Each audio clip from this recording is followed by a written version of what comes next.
Hello student, myself Dr. Shantanu Bandyopadhyay from APJ Kalam Technical University, Lucknow.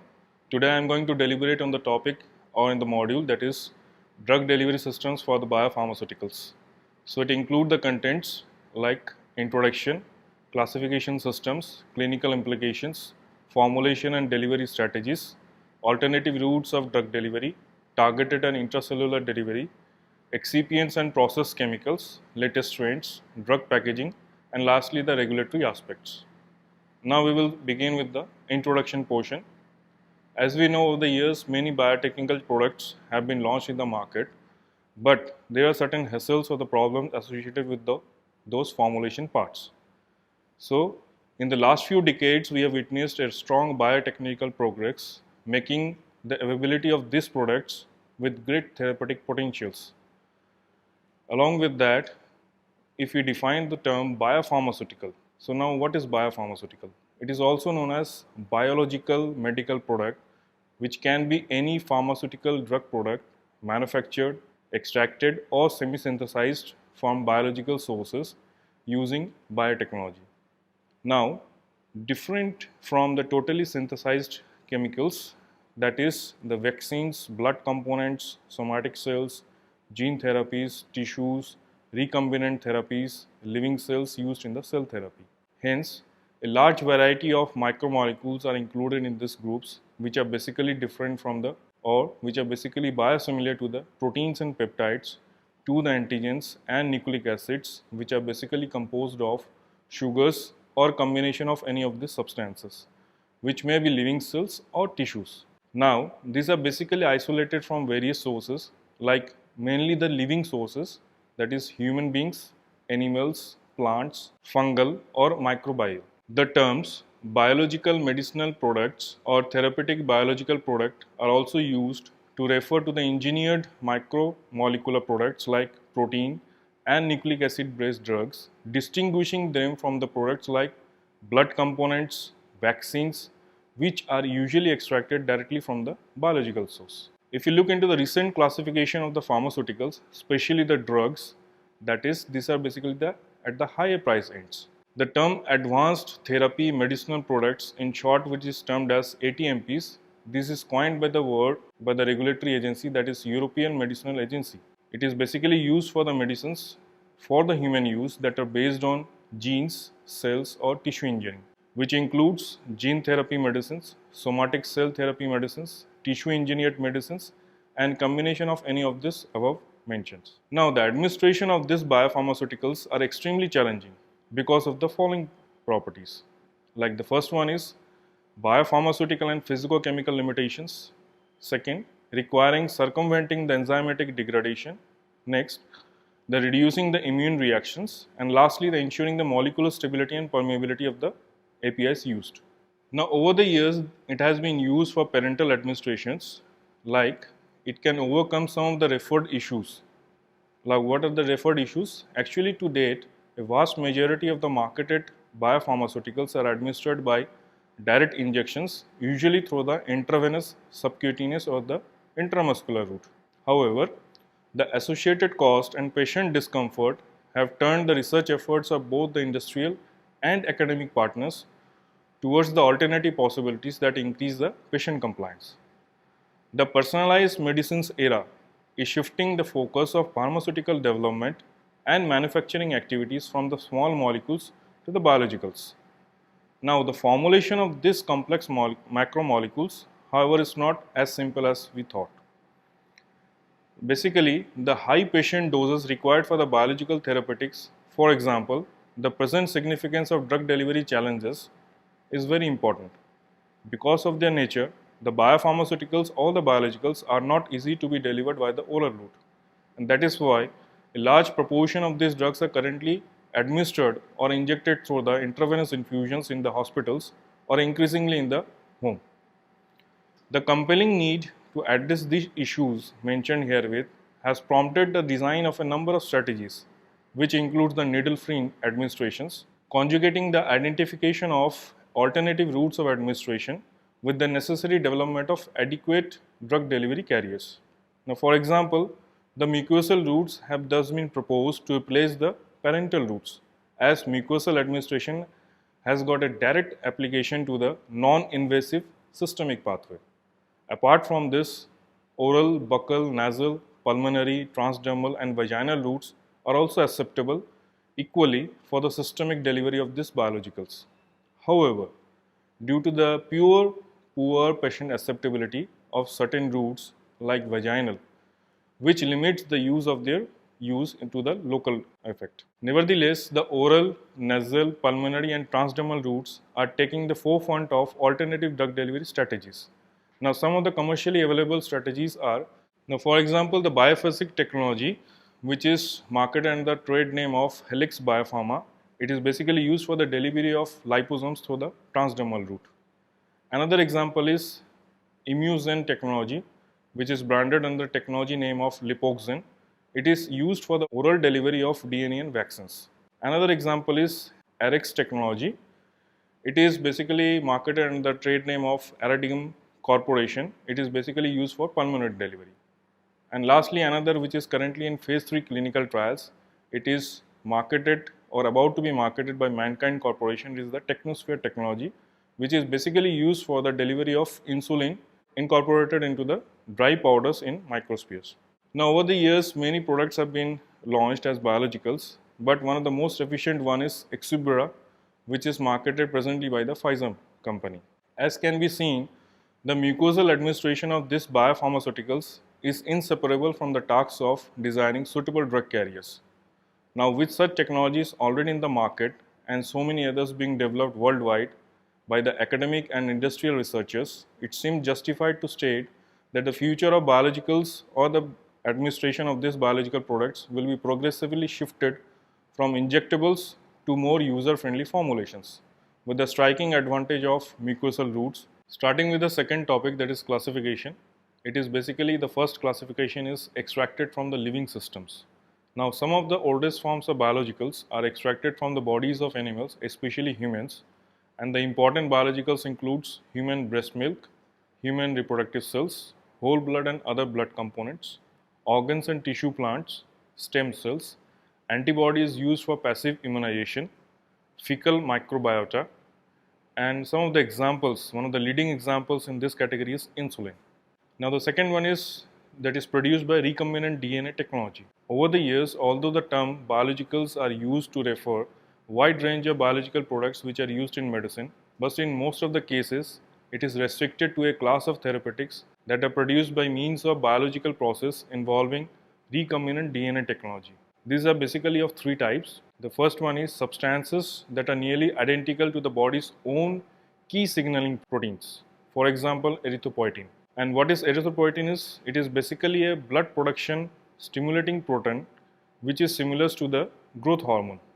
The second one is monoclonal antibodies. These are custom designed or using the hybridoma technology or any other methods which are similar to the antibodies that the human immune system uses to fight off the bacteria and viruses. And some of the examples which includes like which can be targeted to the diseases, specifically that's a life-saving like cancer. The third one is receptor constructs which are basically based on fusion proteins, and these are basically based on the naturally occurring receptors linked to the immunoglobulin frame. In this case, the receptor provides the construct with detailed specificity, whereas the immunoglobulin structure imparts stability and other useful feature in terms of pharmacology. Now, the next topic is clinical implications. As we know, whenever we formulate a medication, it always has therapeutic implications, whereas in terms of clinical applications, it is basically in terms of how it is affecting the particular disease or the disorders,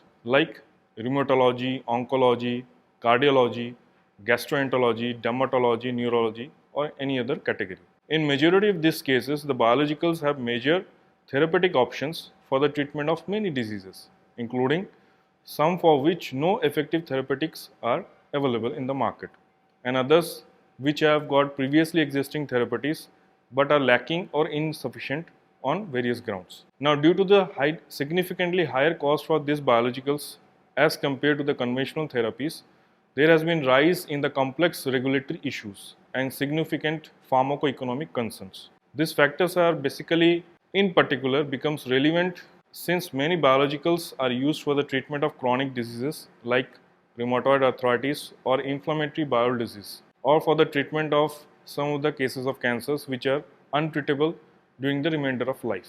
Now, one example is like using the recombinant DNA technology is human insulin. Now, usually it was first launched in the market under the trade name of Humulin, which was developed by the company Genentech, but it was eventually licensed to the Eli Lilly company and it was marketed and manufactured in the year 1982. Some of the instances utilizing the recombinant DNA technology are like abatacept, which is used for rheumatoid arthritis. Then there are certain immunoglobulins like CTLA4, which is basically based on the fusion protein molecules. Then adalimumab, which is basically against used for ankylosing spondylitis.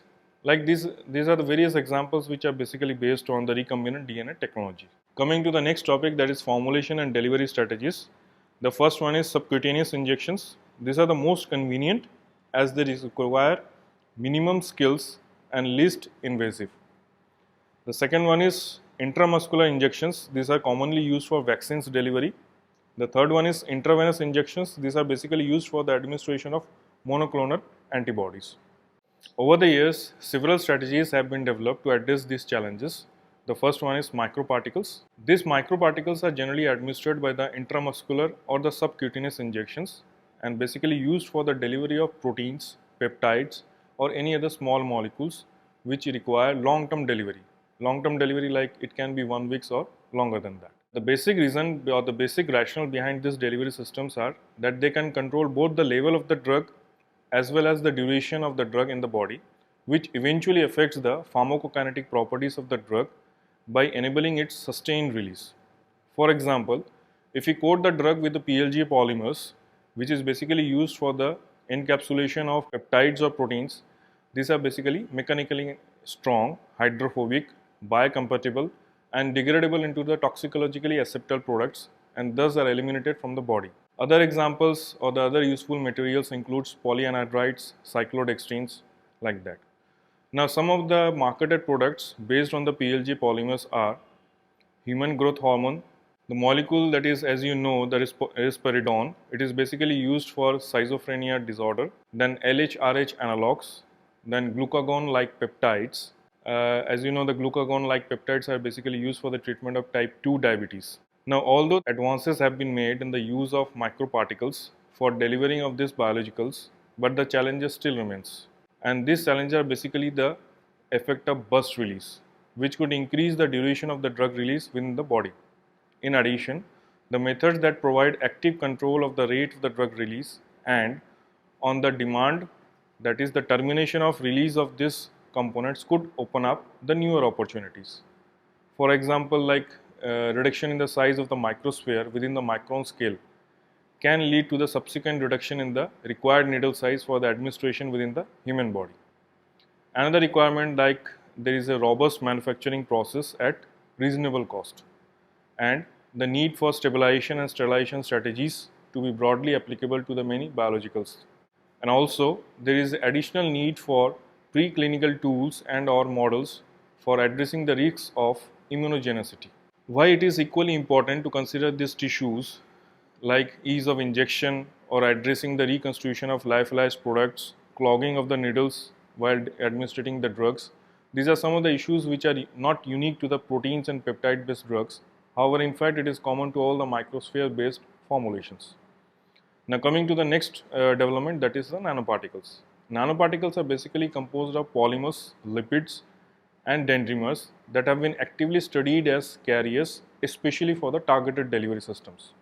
Now, some of the examples includes doxorubicin, which is formulated as liposomes and marketed by Janssen company under the trade name of Doxil. It is used for ovarian cancer or the Kaposi sarcoma. Another marketed product is paclitaxel based molecules, which is basically coated with albumin nanoparticles, and it is marketed by Celgene company under the trade name of Ambrexin, and it is used for the treatment of breast cancer.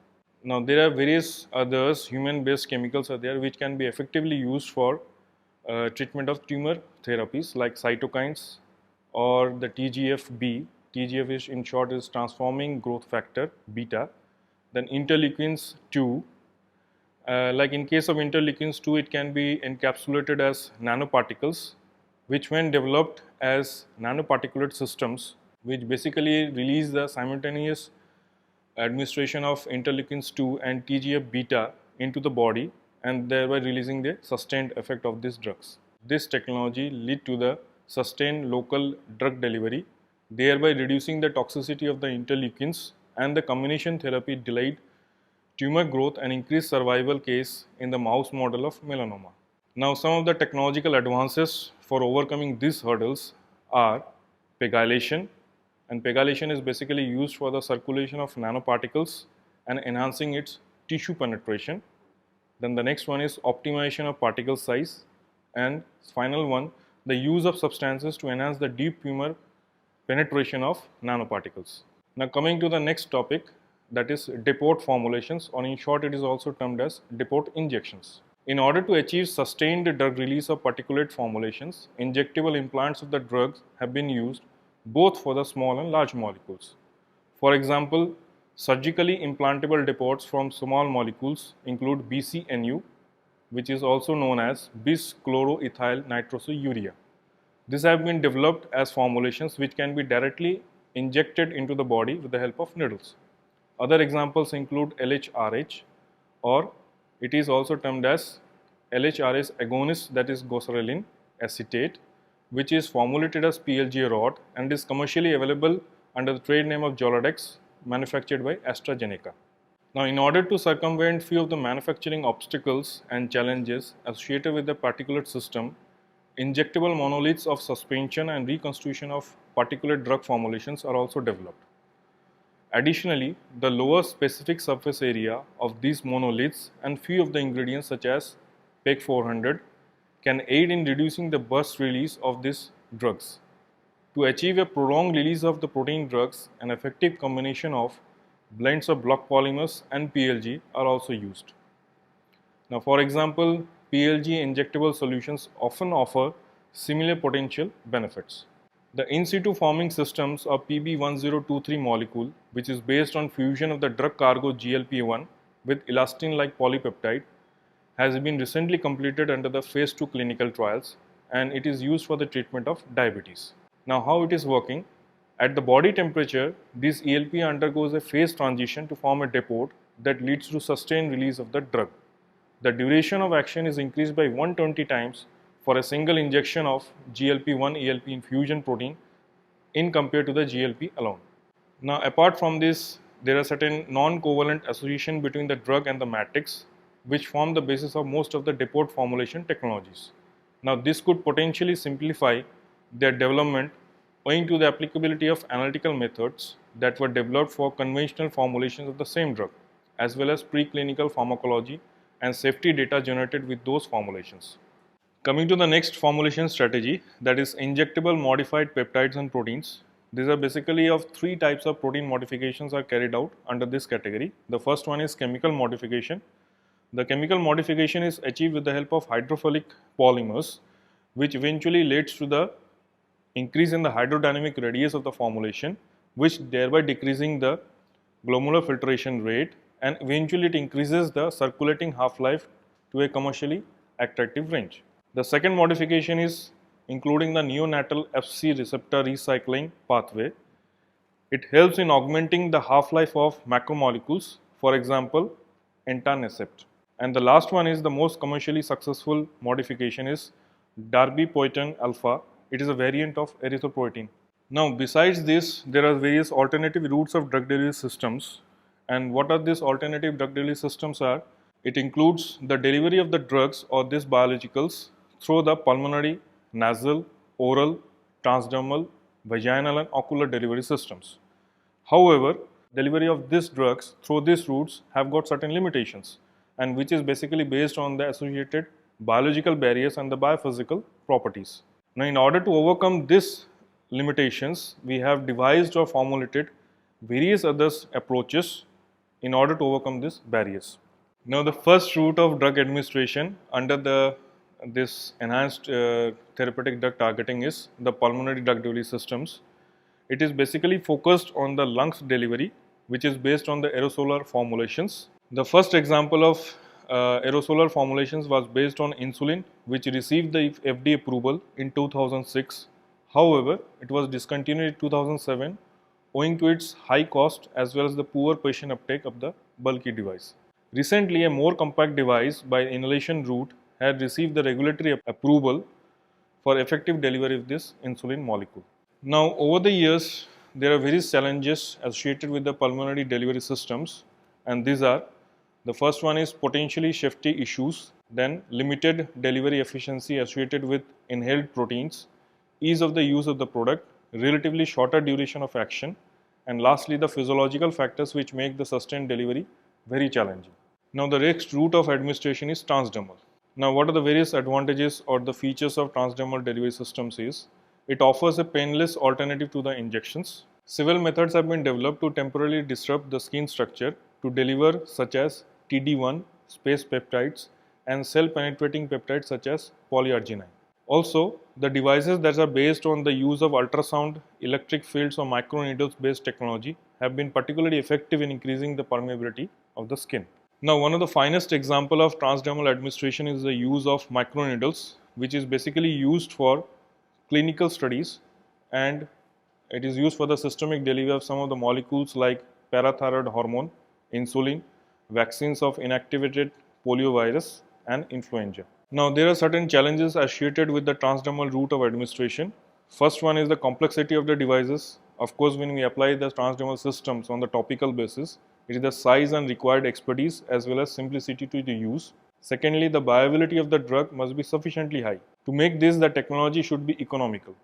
And the third one is variability of the drug delivery must be sufficiently reduced in order to allow the drug administration within a narrow therapeutic window. Now, coming to the next route of delivery is oral route. Now, with the oral route, there are various challenges like enzymatic degradation in the GIT tract, limited permeation across the intestinal epithelium. The mucous layer on the epithelium, it also provides an additional barrier for the drug diffusion. Now, due to these limitations, it eventually leads to the poor drug absorption into the systemic circulation and subsequently reduced viability of these macromolecules within the human body. Now, under the oral delivery systems, some of the strategies which have been used are absorption enhancers, which includes fatty acids, surfactants, bile salts. Then next is sodium caprate. It significantly enhances the delivery of the systems of some of the molecules like oligonucleotides or the low molecular weight heparin in animal models and humans. Another example of absorption enhancer is tetradecyl maltoside, which enhances the uptake of low molecular weight heparin. Now, there are certain pH sensitive hydrogels which have been formulated to protect the drug from the low pH variations in the stomach. Another example is chitosan and the chitosan derivatives to induce the microadhesion of the drug carrier and increase the intestinal permeation. In fact, the use of the nanoparticulate systems while delivering by the oral route has been of immense importance for us because this has been indicated that the uptake of these molecules can be mediated by the Peyer's patches, M cells, and enterocytes. Coming to the next topic, that is targeted and intracellular delivery systems. Of late, the focus of biopharmaceutical delivery has been shifted to targeted and intracellular delivery, other than the systemic delivery. The local delivery of the conventional formulation is the simplest option for targeting any specific tissues. For example, intravitreally administered vascular endothelial growth factor. Examples are ranibizumab and aflibercept. These molecules are basically used for the treatment of neovascular age-related macular degeneration. Now, in case these molecules are formulated as controlled release dipette formulations, it eventually provides more consistent local exposure, which is important for the delivery of growth factors for tissue injury. Now, the active targeting of biopharmaceuticals to specific tissues following systemic administration using ligands or any other antibodies or the cell surface receptor is an attractive concept. The recent advances with the antibody drug conjugates and a small molecule nanoparticle formulation of docetaxel enabled the preferential delivery of the cytotoxic agent to the cancerous tissue. Its use in the delivery of macromolecule cargo is, however, in the early stages of development. Due to the recent advances in the RNA interference, there has been increased interest in the intracellular delivery of biopharmaceutical drugs, which enable the small interfering RNA to overcome the cellular barrier to assess the RNAi machinery. Over the years, several technologies have been developed to deliver the siRNA to the skin, liver, brain and tumors as well as various other body tissues. Now, in order to understand what is the targeted delivery, we are basically focusing on two main targets, that is one to the brain and another to the cancerous organs. Now, the first one is targeted delivery to the brain. There has been growing interest in the targeted delivery of the biopharmaceuticals across the blood-brain barrier, which is in short also termed as BBB. It has swelled in part by the therapeutic promise seen in the peripheral administration of the antibodies. For example, the systematically circulating IgG levels in the CNS are 0.1% of the levels in plasma. Now, in case of neurodegenerative disease, which is a particular area of focus of CNS penetrants and small molecule therapeutics. Examples are an antibody inhibitor of beta secretase, which causes reduced peripheral and CNS amyloid B concentration in the mice and in non-human primates. Another example is an antibody inhibitor of alpha-synuclein, which accumulates abnormally in the certain forms of dementia and which eventually decreases the behavioral deficits in alpha-synuclein transgenic mouse models. Now, some of the conjugated forms of the several biopharmaceutical drugs have been proved to be successful in improving the brain penetration compared to their unmodified parts when administered intrathecally or systemically. For example, the chemical modification of leptin with the polymer, that is ethylene oxide derivative block polymer, it improved the delivery of leptin across the BBB when injected intravenously into the mouse models. Now, above developments have increased the interest in approaches to enhance the efficiency of biologicals delivery to the CNS. The local administration, active transport and conjugated approaches are currently being evaluated. Now, if we talk about the intercellular delivery, the biopharmaceuticals or the biologicals, due to their increased hydrophilicity and poor membrane permeability, have generally been restricted to the targets in the vascular components or on the surface of the cells. Now, some of the various approaches that have been undertaken to expand the space to include intracellular targets involves human gene therapy. Now, one way of assessing the intercellular targets focuses on altering the permeability of a biomolecule through the cell membrane, in which the permeability through the cell membrane can be enhanced by chemical conjugation or the mutagenesis. One example is staple peptides, which had been used as a promising target for mitochondria target agents for the treatment of cancers. Now, coming to the zinc finger nucleases, these are basically the fusions of non-specific cleavage domain of FOC1 endonuclease and zinc finger proteins that are custom designed for genome editing applications. And they were recently reported to undergo cellular uptake in cultural form in an unmodified form, and this was basically attributed to their net positive charge. In a related approach, macromolecular cargo have been fused to supercharged proteins and shown to penetrate the mammalian cells. It was demonstrated by in vivo delivery to the mouse retina of CRE recombinase that was fused to a supercharged green fluorescent protein. Several approaches have addressed these challenges. However, a polymeric system that includes a PS responsive endoosmolytic feature has been developed for the intercellular delivery of various biologicals. So now we will begin with the topic, that is excipient and the process chemicals, and we will start with the challenges associated with this topic. The first one is the viscosity derived from high concentration systems. These are basically based on process, formulation and delivering of the biologicals. The second one is mitigation of both aggregation and viscosity. It eventually improves the yield and efficiency of the developed formulations. Next, the quality attributes that can reduce the oxidative contaminants, and the next is identification and control of levels of reducing sugars, peroxides, aldehydes and elemental impurities. The biologicals are basically sensitive to the various drug products, emphasizing the need for ultra clean packaging components to ensure that there is a low risk of contamination or particulate matter. The manufacturers and the regulatory bodies are demanding that the drug containment and the delivery system have the highest levels of quality possible to maintain the purity of these sensitive medicines. Now, coming to some of the latest trends or the recent approaches or the upcoming approaches that will be utilized in the market, we start with the self-administration process. There has been growing interest in the development of liquid formulations in the pre-filled syringes and auto-injectors, as it offers convenience and ease of administration to the patients in a home setting.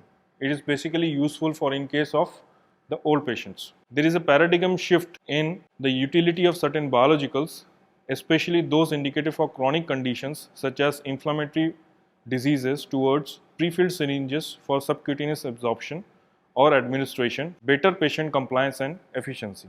There are various attributes associated with the latest trends. The first one is expanding home healthcare market. Next, the constantly aging population, control cost, avoiding the expensive therapies in either a hospital or a doctor's office, and lastly, the pressure by the healthcare authorities in order to develop medicines that the patients can self-administer in a private setting. Now, what are the challenges? The patients require the training and proper education for self-administration. The self-injection is not a pleasant thing to have to do. So that's why it is very important to adhere and comply with the regulatory authorities and what are the regulations they have laid to the utilization of such drugs. And presently the drug companies are faced with the challenge of having to deliver large volumes of biological formulations. Now the next category in the latest trend is wearable devices. What are the various features? It provides an alternative to the pre-filled syringes and auto-injectors. It allows the drug delivery over a significantly longer period. It can enable large volume doses. It can enable even larger volume payloads at high viscosity. It can also deliver at acceptable levels of patient discomfort, and all-in-one, it provides a dual chamber devices which reduces the complication of reconstitution of lyophilized products for self-injection. Coming to the packaging of these biologicals, when these are formulated as dosage forms, some of the features includes there is an increased need for innovative and effective drug packaging and delivery of biopharmaceuticals. As the biologicals begin to come off patients, demand for delivery system that can safely contain and deliver the biosimilars should continue to rise. Alternatives to the glass such as polymer based systems for drug packaging and the delivery systems. This also offers the platforms for a range of options for dose volume and injection time. And of course, at the end of the day, it helps to improve the patient compliance and the outcomes of the therapies. Now coming to the regulatory aspects, how the regulation of these formulations, as we know this is the biologicals, not the schedule APIs. So it has to be regulated by all the funding bodies, all the regulation bodies across the various countries. Starting with the European agencies, the major features are a biological medicinal product is one of the active substance produced from or extracted from a biological living system. Now this is the standard definition for the European Medical Agency. It also requires, in addition to the physicochemical testing, there is a full characterization of the biological testing. Of course, since it is the biological, as the term itself explained, the biologicals means which is something which is derived from human systems or the living systems or the living cells. So a full testing or the full characterization of the biologicals should be carried out. Next, the characterization of the biological medicinal product is a combination of testing the active substance and the final medicinal product together with the production process and its control. Now coming to the next country, that is United States, which is essentially controlled by US FDA. The biologicals are regulated by the FDA Center for Biological Evaluation and Research, in short which is termed as CBER. The approval may require several years of clinical trials, including trials with the human volunteers. Even after the drug is released, it will still be monitored for performance and safety risk. The manufacturing process must satisfy the FDA's good manufacturing process, which are typically manufactured in a clean room environment with strict limitations on the amount of airborne particulate matters. Summarizing the topic, we can understand that the biologicals or the biopharmaceutical products can be effectively formulated and delivered through the various routes for increased intracellular targeting, for example, cancer. It also gives us an idea that how the excipients employed for the formulation development and the process of production can be effectively regulated by the various regulatory bodies. Thank you.